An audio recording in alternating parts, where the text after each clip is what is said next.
Oui, alors c'est une BD qui m'a été demandée par l'association Les Amis de François de Fossa, qui essaye de faire connaître cet illustre Catalan. Et on a pensé que la BD est un très bon moyen de faire connaître quelqu'un. Alors ça, c'est la sorcière Nas de Cagne. Alors Nas de Cagne, c'est un petit mot gentil catalan qui veut dire nez de roseau. Et les sorcières catalanes, voilà, ça c'est le tome 1. Elles sont écrites en 4 fascicules pour les enfants et elles comportent pas mal de petits mots catalans et c'est une série très humoristique. Alors le roman de Banyuls, c'est une trilogie, c'est un roman historique qui commence en 1936 avec la guerre d'Espagne et qui s'achève en 1945 à la Libération.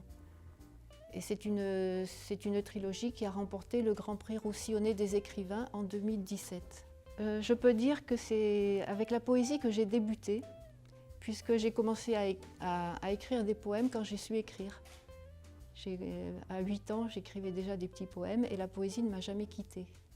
Oui, je peux vous en lire un qui est d'inspiration catalane justement, et qui est le plus connu dans la région, qui s'appelle Nostalgie. Je peux même vous le réciter parce que c'est un des rares que je connaisse par cœur. Nostalgie. J'ai laissé loin de moi, à l'abri des montagnes, un village blotti au milieu des coteaux.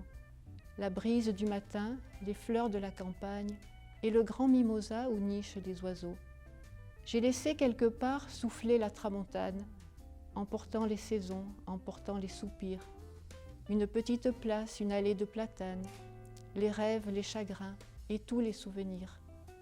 J'ai laissé ma maison, j'ai laissé ma jeunesse, mais il m'arrive encore au profond de l'hiver d'entendre comme avant, à travers l'ombre épaisse, l'écho d'une sardane ou le chant de la mer. Donc je voulais juste dire que François de Fossa est très peu connu du grand public. C'était un musicien, compositeur, guitariste, également militaire, né en 1775 à Perpignan. Voilà. Je vous remercie.